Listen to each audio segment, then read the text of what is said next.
Well, children, where there's no so much racket, there must be something out of kilter. I think that twixt the Negroes of the South and the women at the North, all talking about rights, the white men will be in a fix pretty soon. But what's all this here talking about?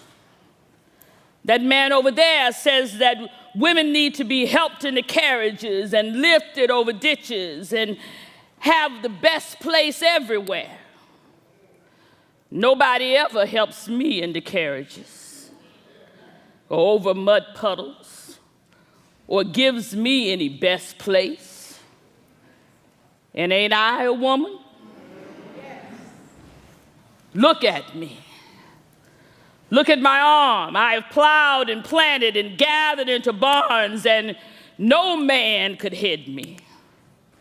And ain't I a woman? I could work as much and eat as much as a man when I could get it, and bear the lashes well. And ain't I a woman? I've borne 13 children and seen most all sold off to slavery. And when I cried out with my mother's grief, none but Jesus heard me. And ain't I a woman? Then they talk about this thing in the head that's, what's this they call it?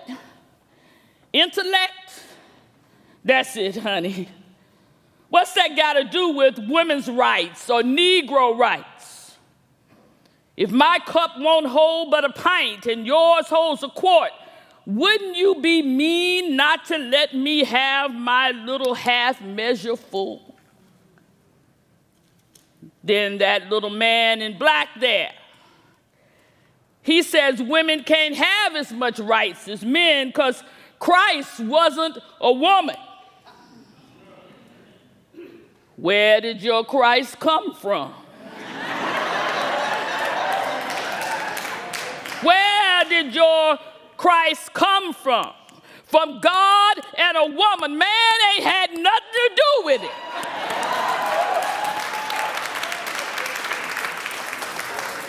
If the first woman God ever made was strong enough to turn the world upside down all alone, these women together ought to be able to turn it back and get it right side up again.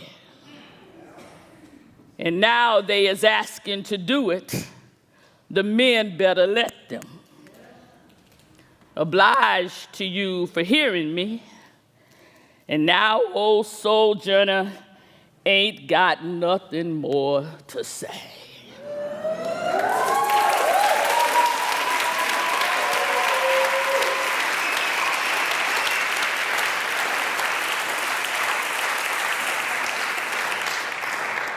What does moral courage look like in a black woman facing down racism?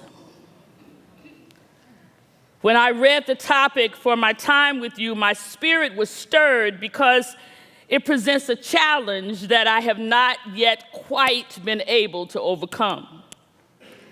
I asked myself, what does it mean for a black woman to face down racism in a racist context filled with toxic patriarchal masculinity?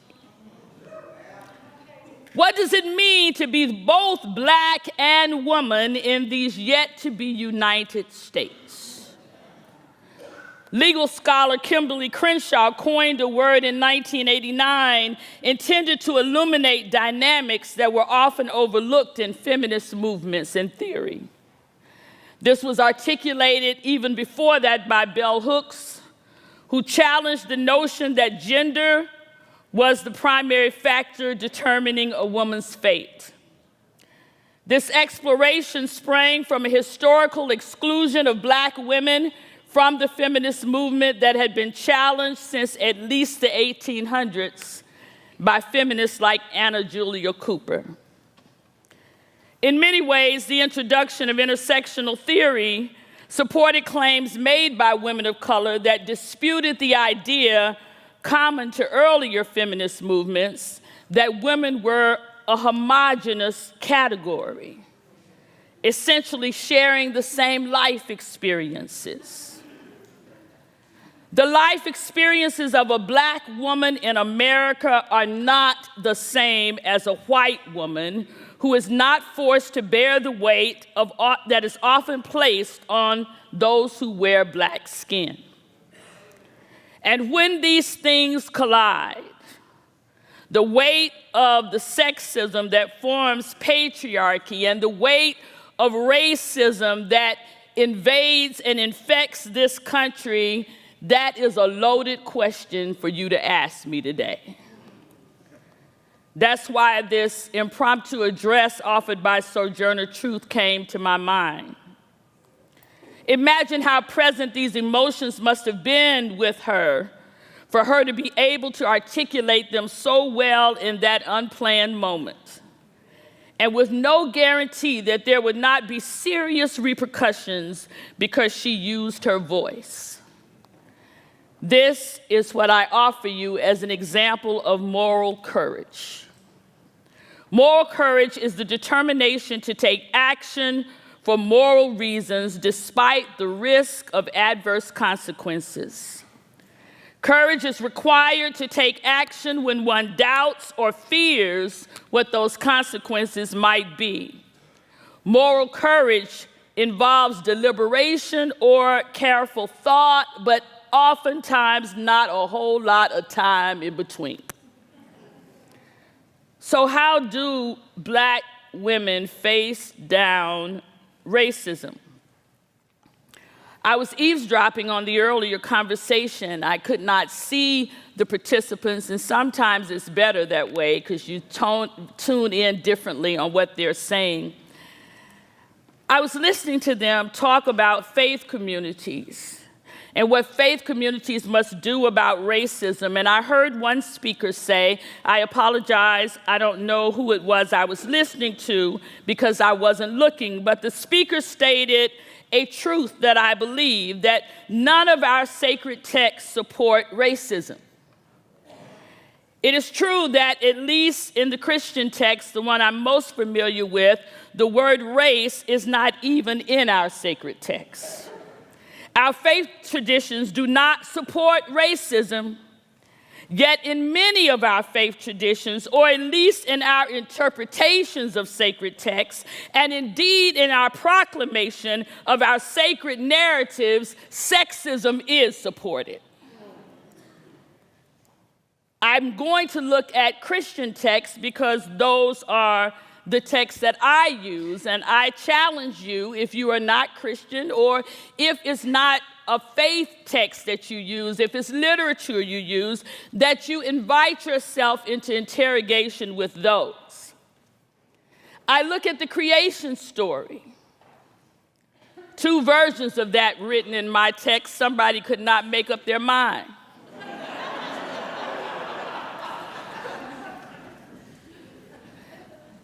However, what is one to do with a narrative that would suggest that woman was created simply because man needed something to play with? I look at the Hagar text, a text that is clearly a power dynamic between male and female that would denote the presence of rape and not consensual sex, and then after that doesn't work out so well, even the denial of that woman and that woman's child. You may like the story on Moriah where Abraham takes Isaac, but when the text says Isaac is his only born son, it's a lie. I look at the story of Esther, and I already have my plane ticket out here because people get mad when you talk about Esther.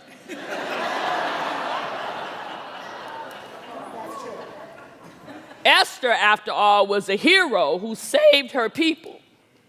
And this indeed is true, but did Esther have a choice? Having been a young girl whose parents were no longer around and her uncle takes her to a man to join a harem so that she might be chosen? Or how about 2 Samuel 17, where David, the man who's after God's own heart, watches the unfolding of the story of his daughter being raped by his son. And though many of you may say, well, David was not present, the text would indicate that that's true. But what sticks out to me about that text is when David finds out what has happened to his daughter, nowhere in the text does David react or respond to his daughter. Yet when the son who has raped her is later killed, the text says David mourns. And I ask myself, who will cry for Tamar? We are indoctrinated into sacred narratives that objectify women, and we call it holy. Narratives that support current day patriarchy in every current day that we have. The challenge here, in my humble opinion, is that there must be a deconstruction of a theological narrative that advantages some on the backs of others. There must be a deconstruction of a theology of chosenness. A theology that would suggest that God could dare divide God's self against God's self. A theology that would dare suggest that there are some that God would love more than God loves others, since God created all. A theology that in the Christian context has us believing a false narrative that our sacred text, the Bible, is God's book about a holy people instead of a people's book about a holy God.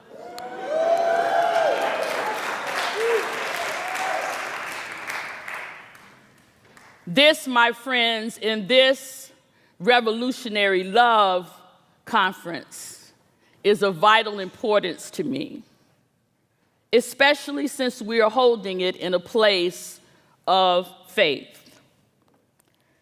So I've got to get through all of that as a woman. And then you want me to deal with racism.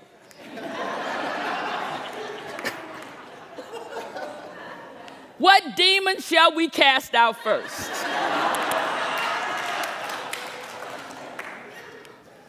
Or perhaps we should borrow a line from Jesus and ask, tell me your name.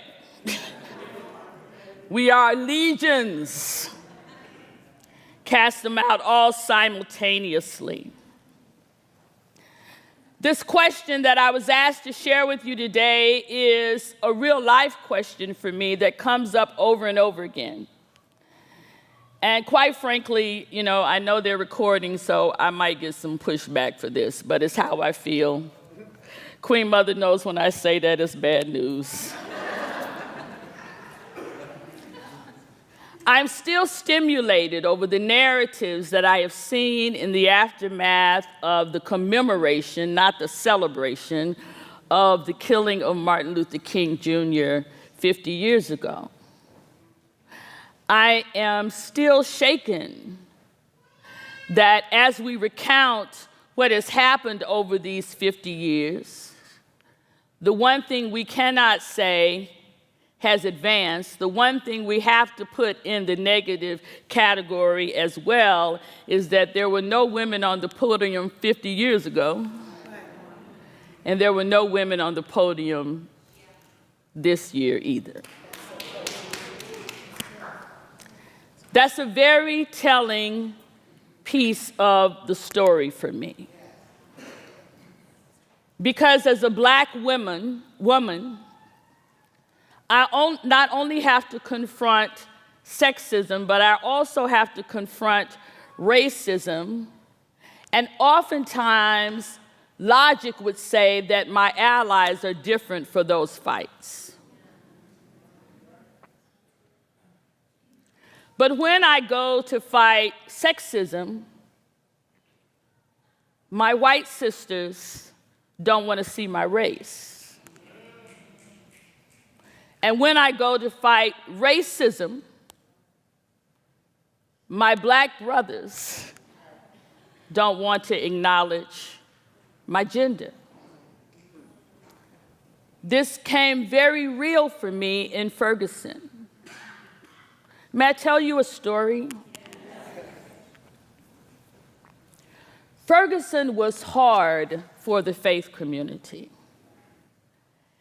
And in my opinion, much of that difficulty was because the Spirit spoke to a woman. Much of that difficulty was that many of the clergy in Ferguson could not figure out why a black woman should be giving directions. To be honest with you, I couldn't figure it out either.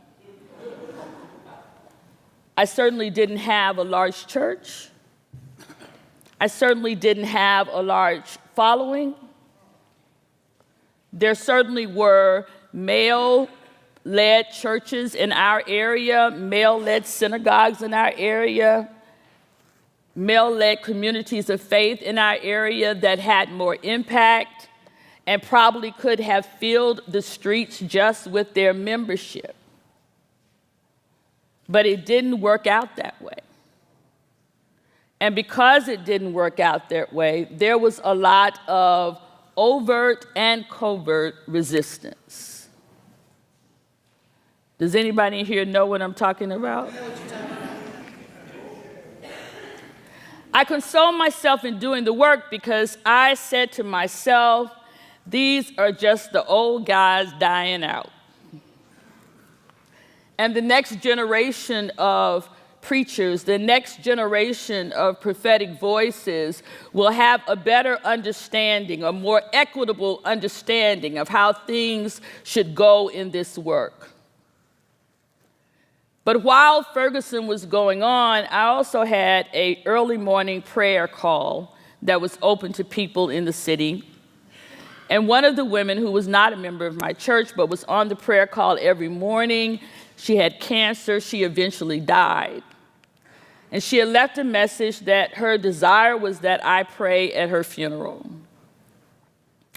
So it was a local church, but I had never been there, didn't know anything about the pastor. I showed up because clearly she would have known her pastor.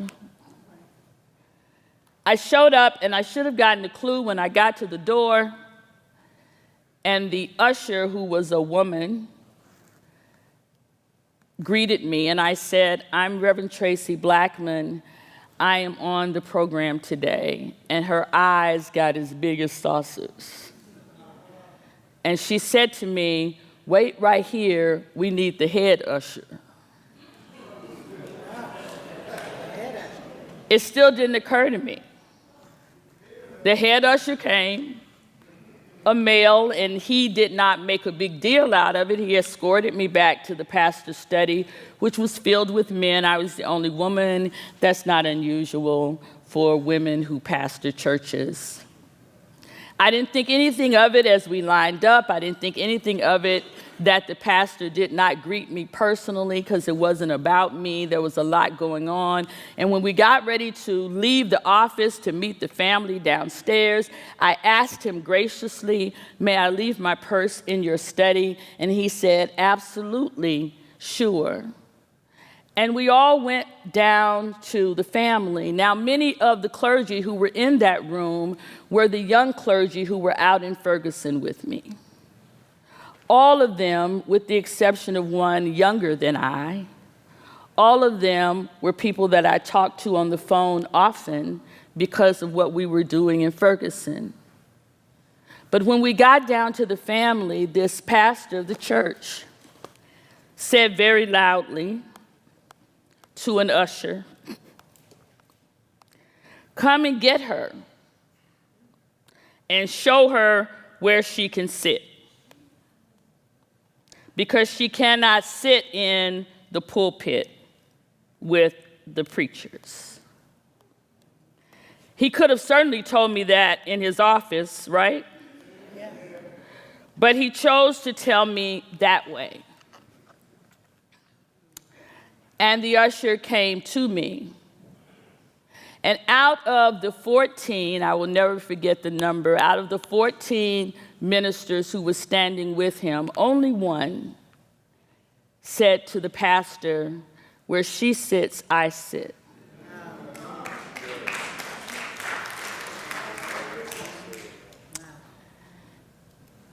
It almost made it worse because I do have a illness-inducing mentality about not letting people see me cry. And his allyship is what was going to take me to tears. The pastor said, "Oh, no, Dr. Scott, I'm not talking about you. You can come in with the preachers." He said, "I understand, but where she sits, I'm going to sit." I think he thought that perhaps that would change his mind. But they escorted both of us to a pew.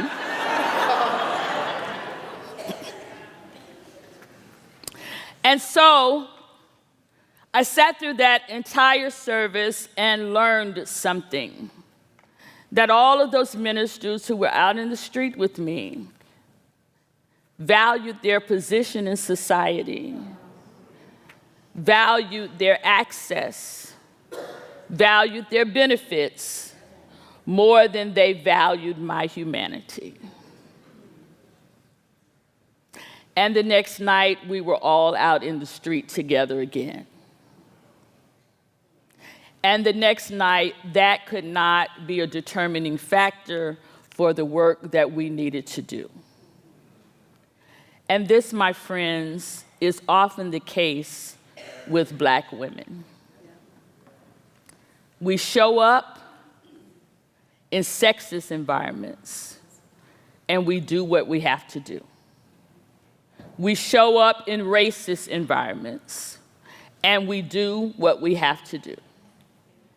And we are not afforded the luxury of tears making the waters part in either situation.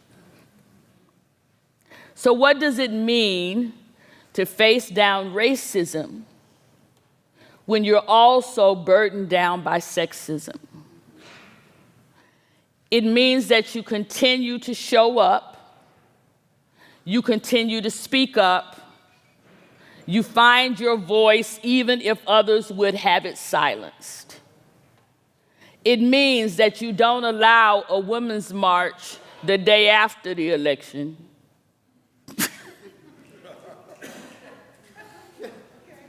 to go on without the voices of Black women who showed up the day of the election.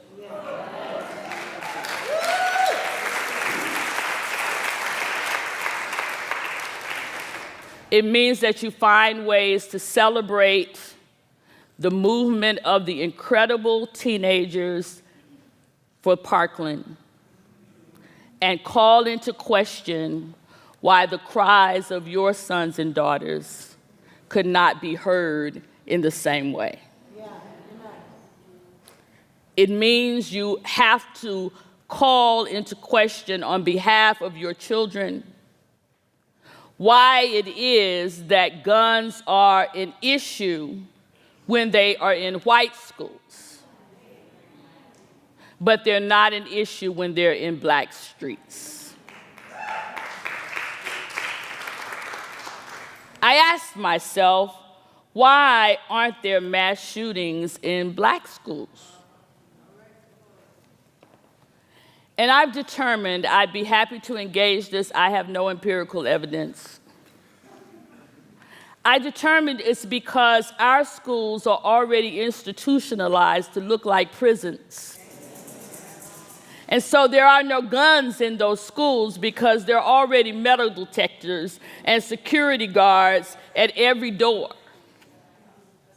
So our children are institutionalized in a way that the white kids in affluent areas and even non-affluent areas are not.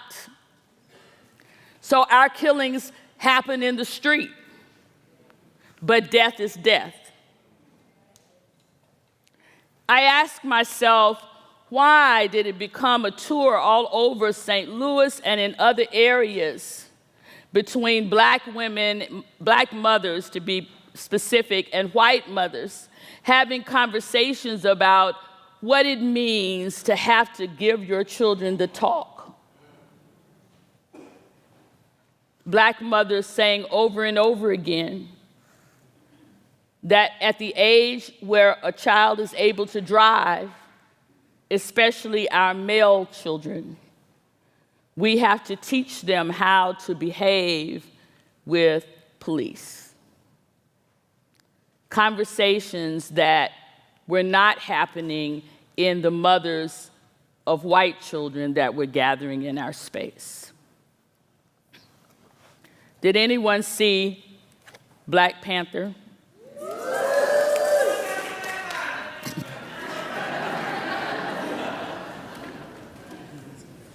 Wakanda forever. There are mixed feelings about the film. I don't bring it up to say whether you like it or whether you don't like it. I don't bring it up for the fanciful land of cinematic brilliance that many of us acclaim it to be. I bring it up because my favorite part of that movie was the recognition that black women didn't need special potions for power.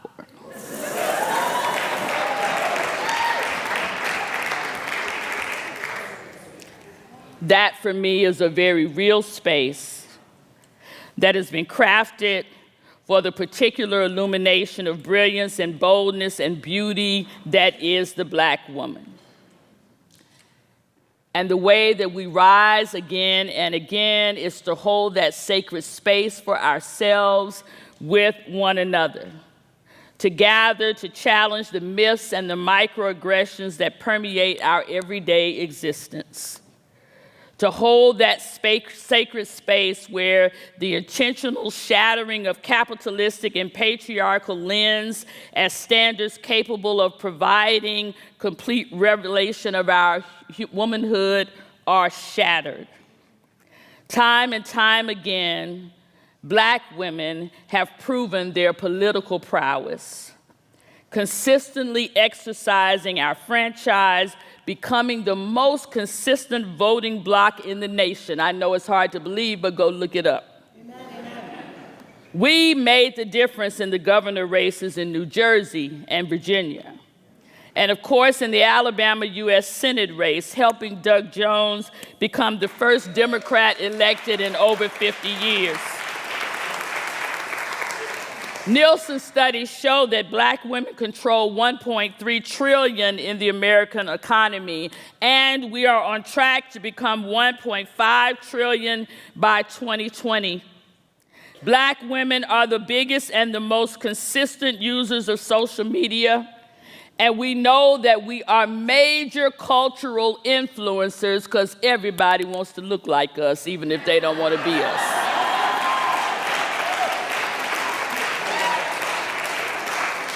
Black women are in the pulpit and in the classroom and in the boardroom, and we are making moves in communities and in C-suites and on and on and on. It is true, y'all, black girls are magic. But now it is time for us to begin to monetize our magic. Now it is time for us to stop accepting people scooting over and allowing us to bring a folding chair to the table.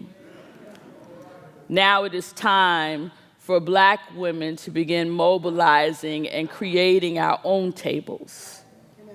And you know why that should not be a threat? Because all throughout the history of black women, especially in this country, we have always welcomed everybody at our table.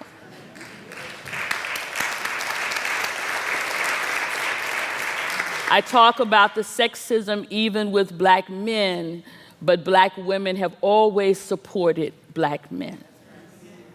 I talk about the racism even with our white sisters, but black women still showed up with our pink hats on. We, I believe, and I know it's a bold statement, are the example of what revolutionary love looks like.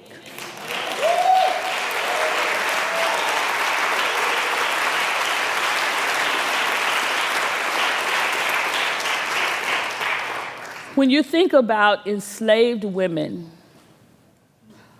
allowing the oppressor's children to suckle at her breast, and then loving that child as though it were her own. When you think about doing that for families that were selling your children off at the same time, and yet we endured. Not only did we endure, but we thrived. When you think about black women leaving their families to work in the homes of people who did not even recognize they had families, and yet giving the love and the nurturing that was needed in that moment, black women are revolutionary love.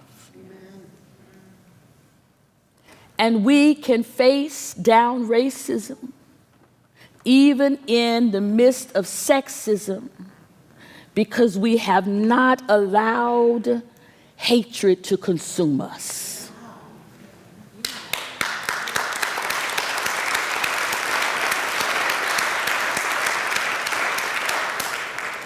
I don't say that to disparage anyone, because even now, the dream of the black woman collectively is that we would all be one. I don't say it for shame. I say it for truth. I don't say it because I think black women are perfect. We are not. You cannot live in such toxicity, be bred in such toxicity, and not ingest some poison. But we remain strong, we remain unbroken, and we remain unbowed. That is how we face it. We face it by giving one another some joy, by remembering that even in resurrection, the scars remain,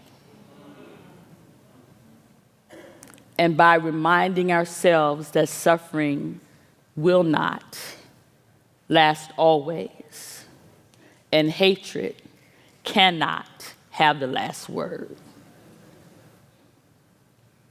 And yet it's hard. And it's a hard that we don't deserve. And it's a hard that if everybody shows up, can be changed. So I'm happy to tell you how we face it, but I'm more interested in us working together to figure out how we fix it. Thank you.